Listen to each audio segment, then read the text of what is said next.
Picture, if you will, two bearded idiots sitting in a kitchen, drinking wine, and having a Halloween special.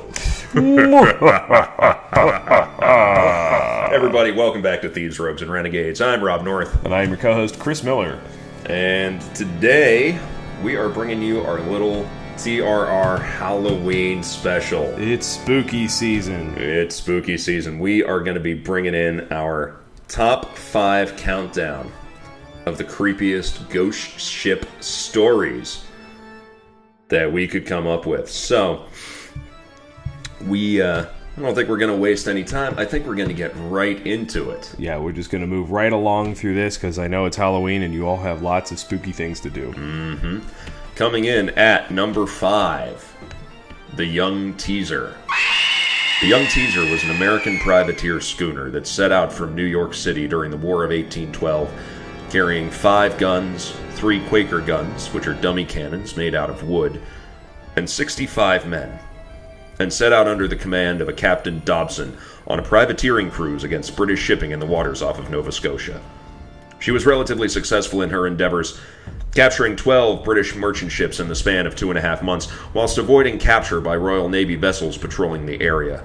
But by late June, she was under pursuit from several large British vessels, and on June 27, 1813, she was eventually cornered in Mahone Bay on the southwest side of Nova Scotia, near Halifax. Struggling to find an escape route, she was soon caught between Rafuse and Mason Islands by the 74-gun ship of the line HMS Hogue, with no wind in her sails to help her escape, and under long-range British cannon fire. The crew of the Young Teaser began to grow desperate, as many of them had been captured before aboard other ships and paroled by the British, swearing, under pain of hanging, to not take up arms against the British again, and would surely head to the noose if again caught. As the Hogue launched 5 boats full of men to board and capture the poor American vessel, it was said that the Young Teaser's first lieutenant, Mr. Johnson, one of the parolees, began to descend into a fit of madness at the thought of being hanged by the British, and seizing a match, disappeared below. As the British boats drew closer, preparing to board, with a massive roar, a fiery explosion engulfed the Young Teaser, sending ship's timbers, ropes, and bodies flying all about. Of the 37 men still aboard, only a few survived the explosion, badly burned. They were taken to a prison camp, their wounds treated, and most would go on to see home again at the end of the war. But even as she burned to the waterline, that's not the end of the story of the Young Teaser. On that same date, the very next year, the people of Mahone Bay were startled to see a schooner sailing towards Mason Island at full sail, and when it reached the waters where the engagement had been fought, it disappeared in a column of fire and smoke, but without making so much as a sound, and leaving no trace in the waters around it of any bodies or debris. The same apparition appeared the very next year on the same date, and on every June 27th since. Sightings of a schooner disappearing in a burst of flame and smoke have continued to be reported. But that's not all that the people of Mahone Bay see. People on board their own boats in the bay have reported a flaming schooner looming out of the fog, seeming to head straight for their boat in an inevitable collision, only to fade to nothing. Sightings have been made from shore of a burning schooner in the distance, full of flame, but with the men still climbing in the rigging, and in the distance, cries of men screaming as they attempt to escape the flames can be heard.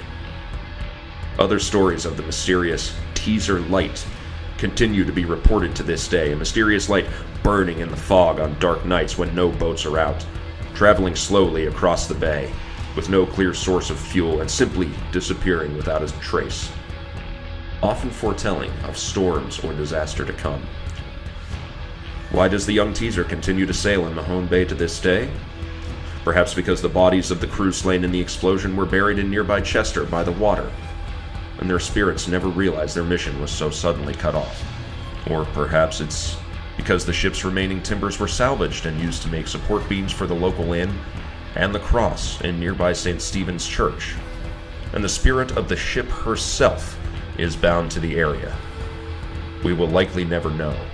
But what we do know is that on some dark night, when the fog rolls in, someone in Nova Scotia will see the Young Teaser once more. It should be noted that the young teaser is more often seen when the moon is full. A friend of mine was actually in Mahone Bay and did see the teaser lights. Yeah. They saw the teaser lights through the fog, but whenever the fog kind of rolled out, it was on not the 27th, I think it was like the 25th. Yeah. But it was a full moon. But the teaser lights are a real thing. Like, it looks like a flaming ship, and it really does. We're not here to debunk these stories. We're just here to tell them. But it's yeah, you can find a lot of truth kind of buried in quite a few of these. Yeah. And the teaser lights are 100% real. Yeah. They're photographed. You can Google them, and you can find pictures of the teaser lights. And they just, for whatever reason, happen to coincide with the moon being full and in a certain part of the sky. What's also kind of fun is, we're talking about the story of this ghost ship, is after news of the explosion and the loss of the young teaser, another privateer vessel the next spring sailed out of New York City, and the name of the vessel was the Ghost of Young Teaser, which I think is really, really fun. Yeah. All these privateers going, what's going to fuck with the British? Thinking the young teaser's back. And supposedly it was the same style ship. It was a 2-masted schooner, about the same size, same number of guns. And they called her the Ghost of Young Teaser. That's a pretty good one. Which I think is pretty cool. Yeah. Very, very spooky. All right, let's move on to number 2 in our countdown. Yep. Coming in the number 4 spot, the Lady Lovibond. The Lady Lovibond was a 3-masted British sailing vessel that left the Thames River on February 13th, 1748, to make a journey to Oporto, Portugal. The journey took them along the southern Kentish coast towards the most treacherous part of the English Channel, the Goodwin Sands. Goodwin Sands sits at the north end of the Strait of Dover and is a 10-mile-long, constantly shifting sandbank that is the home, it's said, to some 2,000 shipwrecks over the years. The captain, Simon Reed, had just gotten married, and despite the long-standing sailor superstition that it was bad luck to have a woman on board a ship for a voyage, he was accompanied on board by his new wife, Annetta. According to the legend, John Rivers, first mate of the vessel and best man at the captain's wedding, had once been a rival for Annetta's hand in marriage. And as he had to spend more and more time around the newlyweds, he grew more and more agitated, pacing the deck in barely controlled fury. Finally letting his rage boil over, Rivers grabbed a heavy, club-like belaying pin and, creeping up, bashed Captain Reed and his new bride over the head, killing them. Then he seized the ship's wheel and grounded her on the sandbank, leaving her to be smashed apart by the heavy surf and drowning every soul aboard. Nothing more was heard of the unfortunate vessel and her occupants until 50 years later to the day, February 13th, 1798, when 2 vessels reported seeing a 3-masted schooner in distress upon the sands, but when they sent boats out to assist, the entire vessel vanished before their eyes. Again, nothing was heard for another 50 years on the dot. But in 1848, the vessel appeared again, prompting the new Royal Lifeboat Service to deploy boats to assist, only to once again have the vessel disappear without a trace before their eyes. And so it has continued every 50 years to the day. Reports flow in every time the date rolls around of a 3-masted schooner either wrecked upon the dangerous shoals of Goodwin Sands or sailing in the area, giving off an eerie glow.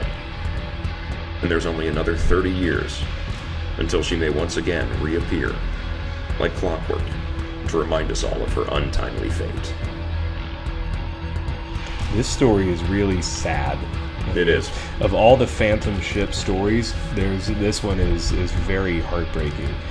Just because the first mate couldn't take it anymore, and just ended everyone. Well, I mean, there are so many ghost stories that deal with unrequited love. Mm-hmm. And this one is no different. It just so happened that it took place on board a ship, and, perhaps he couldn't deal with what he did. He couldn't handle the fact that he just committed murder, and he grabs the wheel and just puts them right onto the sands.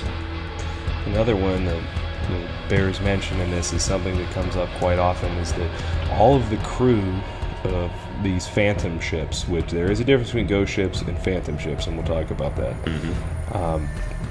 They all die. but somehow everybody knows the story. Yeah.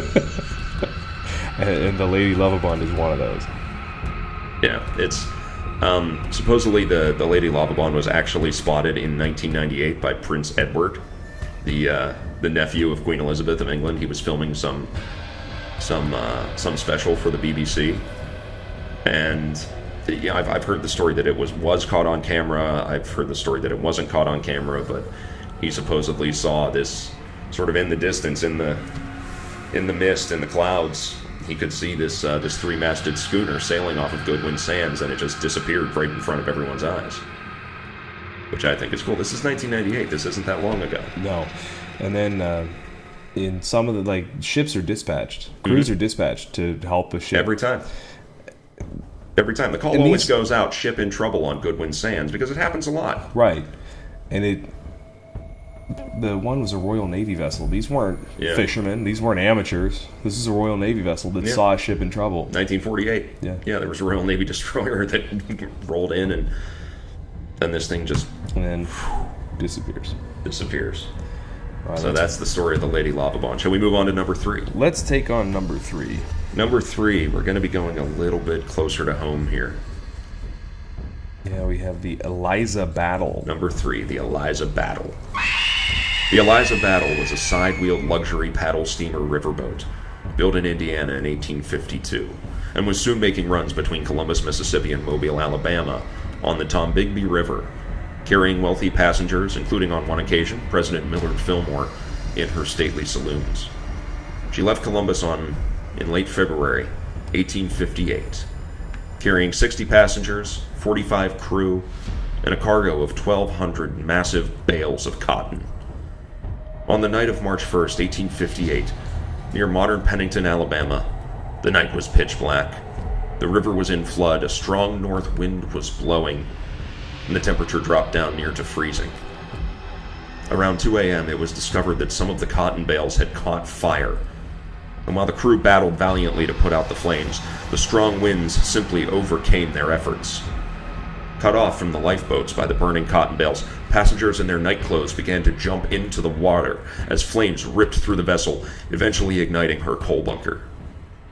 Several of the passengers and crew were trapped aboard the floating inferno and incinerated, while others drowned or died of exposure and hypothermia in the freezing cold. Survivors made it to the riverbank by clinging onto the tops of cotton bales or pieces of wreckage, and some were found in the treetops as the flood tide receded. Of the 105 people on board, some 33 met their end that night. The Eliza Battle herself drifted downriver to Kemp's Landing, eventually sinking in 28 feet of water, where her remains lie to this day. But since then, the apparition of a side-wheel riverboat has been seen on the Tombigbee River, engulfed in roaring flames so bright there's no mistaking the words written on the bronze nameplate on her side. Eliza Battle. But the towering flames never seem to give off any heat. As boaters and bargemen move to assist the flaming vessel, she always disappears, leaving nothing but the faint smell of smoke in the air.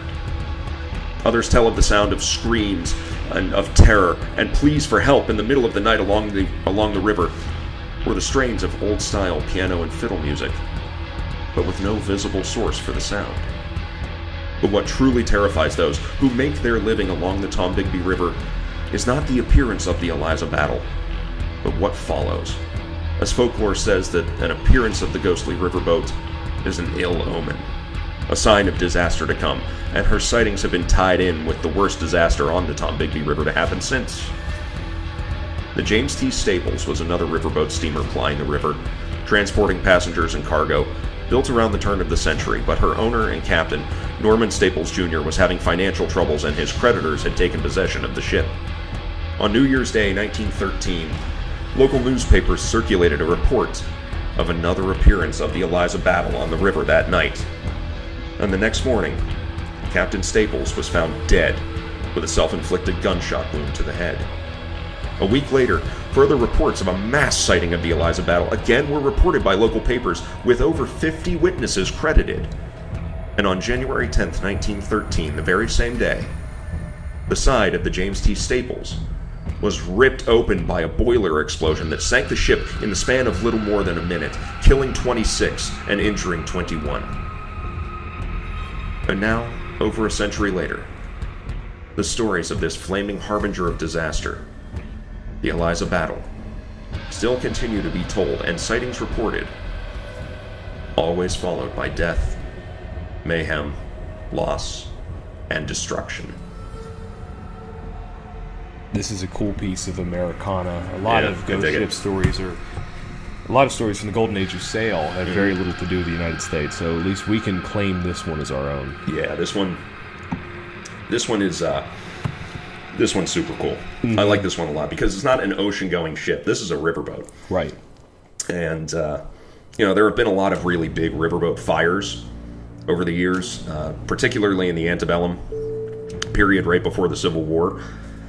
But yeah, this one, you can tell this story and you can almost hear the old fiddle and harmonica music underneath People it. still claim to see it. Yeah. Like it's still a thing. I took a look. The most recent report of seeing the Eliza Battle in full flame on the river was less than 2 weeks ago. Mm-hmm. Somebody made a it's police right off. report. It was that... Because I looked in it, was that the guy that was in the car, or was that a boat? Because there was a man that was driving, said he pulled over on a bridge, and it turns out that it sunk. Kemp's Landing is the site of a major bridge. It's I forget what the road is. It's, the ship is like State Route 181 like or something like that. 500 feet from the bridge, where the ship rests now. It's right there. Yeah, that one's cool. And this thing, and the Eliza Battle is seen a lot. It's a lot. There are people who live in that part of the country who tell stories who've seen it multiple times, and the first time it freaks them out, and then they hear the story and they go, "Oh, there she is again. I hope everybody's okay."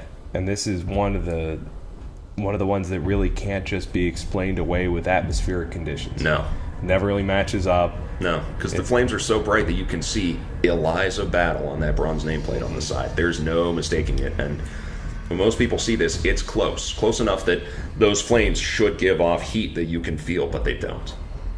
I love that one. It's super creepy. Yeah, that one's pretty unsettling. Yeah, that one sends a chill down your spine. Speaking of chills down our spine, the next one is one of our more interesting. Yeah, this one's spooky. So let's move on to number 2. What do you think? Yeah, this is the Mary Celeste. Number 2, the Mary Celeste. The Mary Celeste was an American merchant brigantine built and launched in Canada in 1861. By 1872, she had changed hands several times, been heavily renovated, and it ended up under ownership of a small consortium of businessmen from New York, under the captaincy of one Benjamin Briggs Sr. On November 7, 1872, the Mary Celeste set sail from New York's Pier 50, carrying 1,700 barrels of denatured alcohol. Captain Briggs, his wife, their 2 children, and a small crew of 7, all bound for Genoa, Italy. Nothing was heard from her until December 4th, when a Canadian merchant vessel on the same route, the Dei Gratia, found her several hundred miles off of Portugal, her erratic movements and odd sail setting giving the captain, who knew Briggs, the impression that something was wrong. Upon being sent in the ship's boat to investigate, several of the Dei Gratia's crewmen boarded the Mary Celeste to discover a truly mysterious set of circumstances. She was completely empty. No sign of life on board whatsoever. The sails, partly set, were in a poor condition, some missing altogether, and much of the rigging was damaged, with rope hanging loosely over the sides. The main hatch cover was secure, but the fore and lazarette hatches were open, their covers beside them on the deck. The ship's single lifeboat had been stowed across the main hatch, but was missing, and the binnacle housing the ship's compass had shifted from its place, its glass cover broken. There was about 3.5 feet of water in the hold, a significant but not alarming amount for a ship this size. A makeshift sounding rod, a device for measuring the depth of the water, was found abandoned on the deck. The last entry on the ship's daily log, found in the mate's cabin, was dated at 8 a.m. on November 25th, 9 days earlier.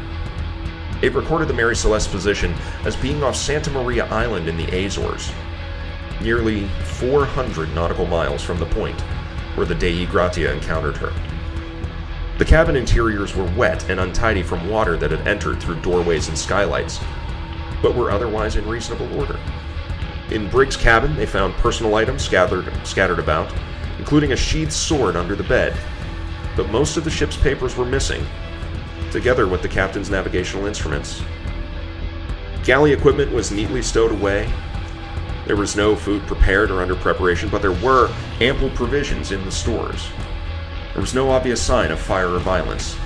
The evidence indicated an orderly departure from the ship by means of the missing lifeboat, but where was the crew? Or Captain Briggs and his family? Why had they abandoned a perfectly functioning vessel so far from shore? The Mary Celeste was then towed to Gibraltar and sold to the captain of the Dei Gratia for salvage after an Admiralty court hearing. She continued to be used as a merchant vessel for another 13 years, finally meeting her end after being grounded off a reef off of Haiti. But the misfortunes didn't end there. Her last 3 captains had all died prematurely, and her owners at the time of her destruction faced fraud charges over an allegation that the grounding was intentional and that false insurance claims had been made. And of the 3 defendants, one went mad and was committed to an asylum, one committed suicide, and the other died penniless 3 months later. But the true mystery of the Mary Celeste was what happened to the crew in 1872. Several theories abound, including equipment malfunction. A faulty pump left the ship, unable to pump water out of her hold, putting her integrity in danger. But the ship's chronometer was also found to be faulty, possibly leaving Captain Briggs to believe that the ship was much closer to land than she actually was.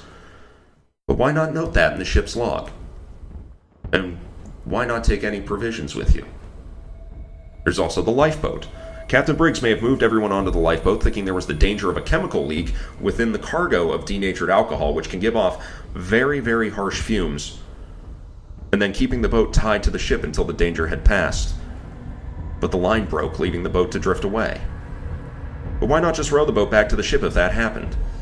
And those who unloaded the ship in Genoa found no cracked or broken barrels, nor any indication of a chemical leak. Maybe there was foul play. That the crew of the Mary Celeste was indeed attacked and murdered, thrown overboard, or set to drift in the lifeboat until they died, perhaps by the crew of the Dei Gratia, in order for their owners to gain a very valuable asset and cargo. Also theorized is that the crew were attacked by Riffian pirates, a group of pirates operating off of the western coast of Morocco during this period, and the possibility that a member of the crew went mad and killed everyone else. However, there was no evidence on the ship of any violent action, no evidence of any harm, no bloodstains, nor any sign of looting. Perhaps it was natural phenomena. Theories abound in this field, from waterspouts to rogue waves to a seaquake that would have caused the alarm regarding a leak and possible explosion in the Mary Celeste's cargo hold, but even though the rigging was ragged, any of these options would have done much more damage to the ship in order for the crew to abandon her. Perhaps the flour within the ship's provision contained ergot fungus, a mold known when consumed has similar qualities to LSD. Maybe it drove the members of the crew mad and they felt the need to leave the ship. And of course, paranormal phenomena. Many have theorized that the crew was taken away by extraterrestrials. Or perhaps they now find themselves in a parallel dimension, having moved through some sort of gateway. Others say that the spirits of deceased crewmen of the Mary Celeste from earlier voyages had taken them, or that they were even perhaps kidnapped and taken captive by inhabitants of the lost colony of Atlantis. Others suggest the sighting of or an attack by some terrible sea creature. The only thing we know for sure is that since that day in 1872, the mystery of the Mary Celeste has fascinated people for a century and a half, and continues to do so. It's also said that on dark nights in New York Harbor, in Gibraltar, and in Genoa, you can still see the Mary Celeste take to the waves once more, perhaps seeking out that crew that fled her so very many years ago. Mary Celeste is absolutely fascinating because there is no logical answer. There's dozens of explanations, but none of them can explain everything. Right. There's always it could have been food poisoning, like on the Terror, but like all the stores seem pretty fine. Yeah. yeah, there's no generally accepted reason the ship was abandoned. Yeah, and this, the story of the Mary Celeste took off too. It became a very big news sensation at this period, and you know, the ship was used for another 13 years, but people would have the company would have trouble getting a crew because nobody wanted to be on this ship. Would you sign up to be on a ship that may have been set upon by sea monsters? I don't think I would, and I'm not even particularly. You know, I'm not a superstitious guy. Sailors are a notoriously superstitious lot. So, yeah, it makes sense. But, yeah, this one, it fascinates people to this day. I mean, people have tried to explain this. There have been television specials about the Mary Celeste, books written, to explain it. And nobody's come up with a good enough answer thus far. So, that leaves us with our final pick in our top 5 list, but we went over a lot of different stories. Yeah, we found a couple creepy ones that, while they're not a phantom ship, and I don't know if these are stories that, you know, we wanted to do a top 5 list, and these didn't quite make it into our top 5, but we decided to put them in anyway. I think we have a couple honorable mentions here. Yeah, while they are not phantom ships, you don't see these vessels still plying the waters. They're not searching out their abandoned crews. But there are some definitely creepy stories that surround what happened to them. These stories are genuinely bothersome. Like both of these stories send a chill down my spine when I read them. And so let's get to our first honorable mention. Well, let's start with the Octavius. I think this one is really going to entertain a lot of you. The Octavius was a 3-masted British schooner found on October 11th, 1775 by the whale ship Herald, west of Greenland. Boarded as a derelict, when the 5-man boarding party came aboard to investigate what they could salvage, they discovered, to their horror, that the crew of 28 men and boys were all still aboard. Below decks, every one of them dead and frozen, yet perfectly preserved, their bodies still appearing exactly as they had in life. In the captain's cabin, they found not only the captain's dead wife and son, but the captain himself, sitting upright, frozen, at his desk, pen still clutched between his fingers. In a panic, the boarding party took only the ship's log as they fled the horrific scene, and upon further examination, they found that the last entry was dated the 11th of November, 1762. 13 years had passed, with the crew frozen and untouched, and the ship had drifted nearly 4,000 miles from its last noted location in the Bering Strait. Yet wooden ships in the Arctic don't last long, tending to be crushed and broken up by the ice. Why had the Octavius survived so long?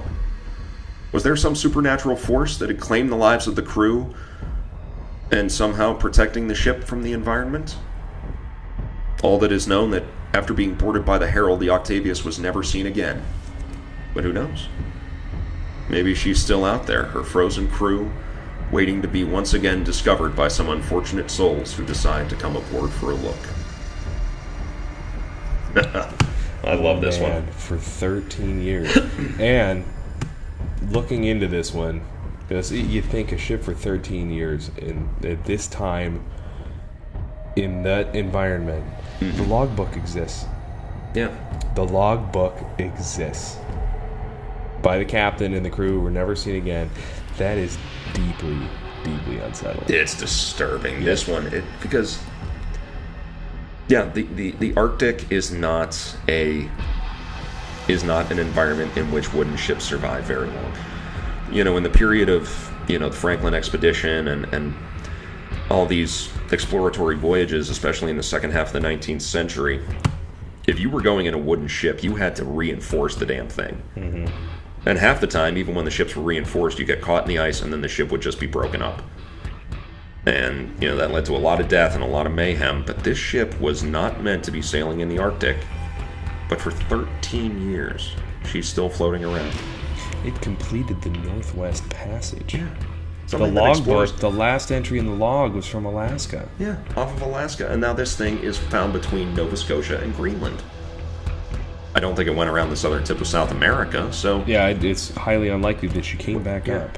What's weird is this vessel had managed to find had managed to achieve what explorers had spent centuries trying to do. Yeah, it cost hundreds of lives. And nobody on board was alive for it to happen. That one's spooky. That one was really unsettling. Yeah. Now we have another good one here. Yes, we do. The Orang Medan. This one's a lot more recent. Yeah, this is, the 50s, correct? 1940s. 1940s, okay. In the June of 1947, a distress call was picked up in the Straits of Malacca between Sumatra and Malaysia, and the unknown ship's Morse code message was as simple as it was disturbing. All officers, including the captain, are dead, lying in the chart room and bridge. Whole crew possibly dead. This was followed by a burst of random, indecipherable code, followed by two simple words. I die. The chilling message was caught by a pair of British listening posts, triangulated and traced to a Dutch freighter called the Orang Medan, and two nearby ships were dispatched to assist. The first to arrive was an American freighter named the Silver Star. As she neared the Orang Medan, the Dutch ship was drifting, no sign of life on the deck, and no response to any of the Silver Star's hails. Sending a boarding party aboard, the poor men on the ship's launch had no idea that they were about to walk into a nightmare. As soon as the Americans boarded, they swiftly realized the distress calls were no exaggeration. The bodies of the Orang Medan's crew were littered below decks, arms grasping at unseen assailants, eyes wide, the faces twisted into a revolting rictus of terror and agony, but with no evidence of any physical harm being done to any of them, no injuries, no indications of gas or poisoning. Even the ship's dog was dead, its face also frozen in a ghastly grimace. The boarding party found the captain's corpse on the bridge, whilst the officers were strewn about the wheelhouse and chart room. The communications officer, as dead as the rest, and in the same state, was still at his post, finger resting on the wireless telegraph. As the boarding party searched the ship, they found no evidence of foul play or damage to the vessel. And the only strange factor, besides the entire crew being dead, of course, was that the cargo hold was bitterly cold, below freezing, while the outside temperature was a roasting 110 degrees. The boarding party decided it was best to attach a tow line to the Orang Medan and have the Silver Star tow her to port for further investigation. But as soon as the tow line was attached, they noticed black smoke billowing out of the cargo hold. The party scarcely had time to cut the rope and leave the ship when the Orang Medan exploded, lifting herself up out of the water with tremendous force and then sinking swiftly beneath the waves. As it sank, it took with it the bodies of its crew, and the story of what happened to the men on board would pass into legend. What killed the crew of the Orang Medan? We'll never know, but it may one day again rear its ugly head to claim the lives of more seafarers in shock and terror. That one sucks. That one is, yeah. That one sucks. Imagine being these sailors on the Silver Star.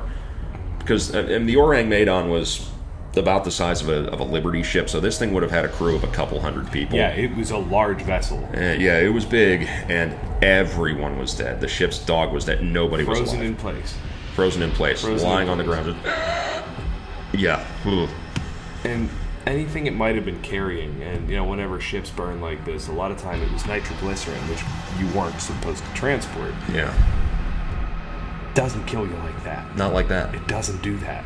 Not like that. And maybe, it was carrying a cargo that would have had some indication that would have leaked. Maybe it was poisonous gas or something like that, but that leaves a physical trace. Mm-hmm. That leaves bloody foam. That leaves petechiae. That leaves a whole bunch of physical indications of exactly what happened. And these and the log of the Silver Star states that the crew of the Orang Medan, apart from looking like they had been literally scared to death, had no evidence of physical harm. Yeah, there were no wounds. There No were wounds, no bruises. nothing. There was no, like you said, there was no blood. There was no foam. Nothing.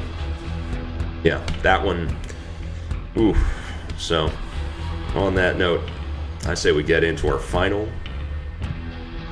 entry in the countdown. And I can imagine that everyone has guessed what our number one Phantom ship is going to be, and with good reason.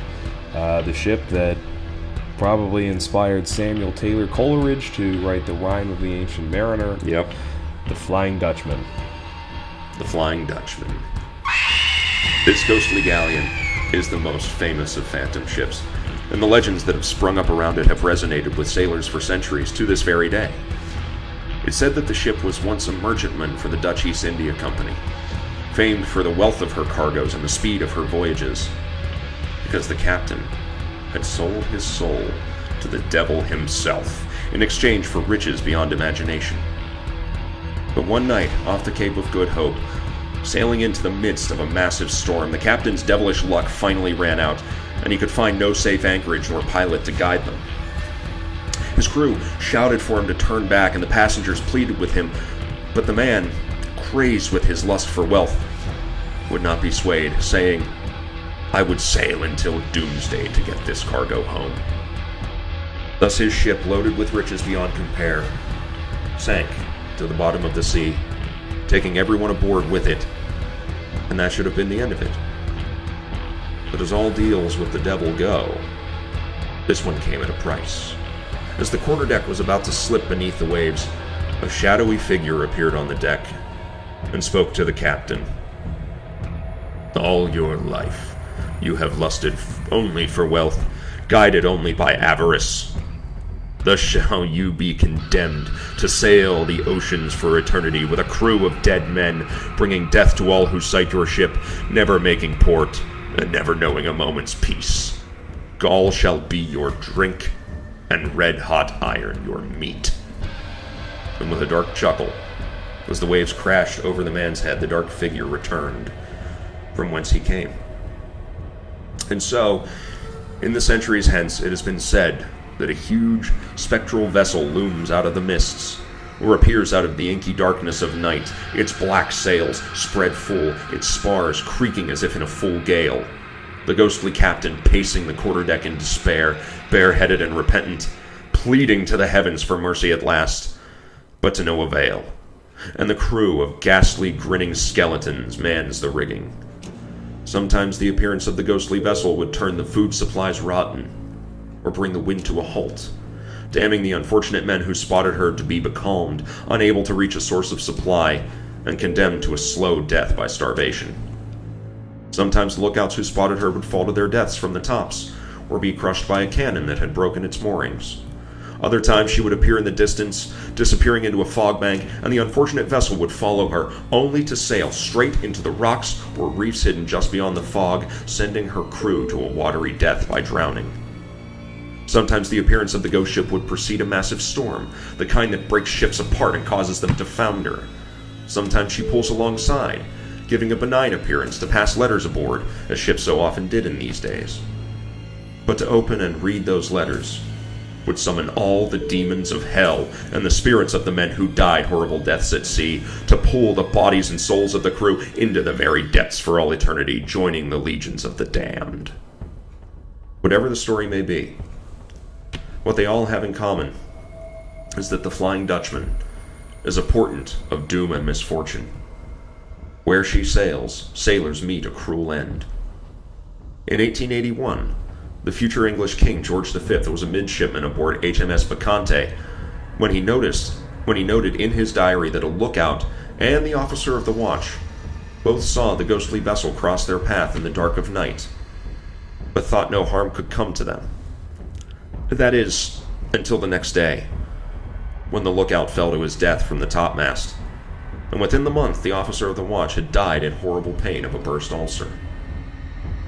More recent sightings were noted in 1942 by Admiral Karl Dönitz, head of the German Navy's submarine force in World War II, who noted that many submarines had reported seeing a ghostly Indiaman at full sail off of Africa during the course of their tours of duty.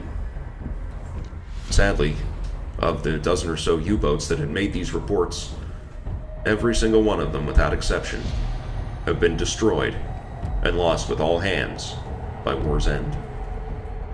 And so it may be that when you're on the water, when the fog is rolling in, or dark has fallen, or a storm is brewing, you may see this phantom ship and her crew of unfortunate damned souls. And for your sake, if you do, then I hope the story of the Flying Dutchman isn't true. And that's the Flying Dutchman. Yeah, easily the most popular phantom ship of all time. By far the most famous. This thing has so many literary references, brought into modern films, the Pirates of the Caribbean series. Yeah, it's without question become the most popular. It's now a true piece of pop culture more than it is just a lot of very old stories and myths. These stories out of the 40s, there was a lot of these sightings are 20th century, and it's never one or two people. Yeah, it's crews. It was whenever Prince George of Wales saw it, there were 13 men that saw it. Yeah, it wasn't one guy on the bridge saw a little flicker of light. 13 men saw a ship overtake them at full sail. Yeah, I mean, there's the story that the HMS Ark Royal, a British aircraft carrier in the Second World War, many men aboard saw this phantom sailing ship for a moment, and then the next day, the Ark Royal was torpedoed and sunk by a U-boat. There's this story of this apocryphal tale that the Flying Dutchman appeared to the crew of the Deepwater Horizon, the oil platform. Now this is apocryphal, but it's worth mentioning that it appeared to the crew of the Deepwater Horizon, the oil drilling platform that burned and exploded and caused that massive oil spill in the Gulf of Mexico in 2010. I mean, this is 2010, and there are even more recent sightings reported. So yeah, this is an old legend, but it still holds credence today. So I think that is going to wrap up our little Halloween special. Hopefully our little trick and treat. Gave you a couple spooky stories to think about, to tell your friends. Chris, if everybody listening out there wants to follow us on social media, where can they find us? You can find us on Twitter at podcasttrr. On Facebook, all you have to do is search Thieves, Rogues, and Renegades. The same can be said for YouTube. Search us there, Thieves, Rogues, and Renegades. Be sure to subscribe to get all of our newest content as it appears. And check us out on Instagram to find all of our behind-the-scenes footage at TRRPod. And you can find me on Instagram at Meatneck. You can find me on Twitter at Meatneck2. And you can follow me on Instagram at Nightlife Commando, if you dare. Some special thanks, of course, always to sleeping on the floor at my feet, Jack, our canine outreach specialist. Special thanks to the Bloody Seamen, as always, for the use of their music. Given the recent events with the Tree of Life synagogue shooting, please consider donating to the Hebrew Immigrant Aid Society at act.hias.org or directly to the Tree of Life Or LaSimcha synagogue at www.tolols.org/give. Everybody out there listening, please have a very safe and happy Halloween. And as always, you glorious, spooky motherfuckers, hold fast.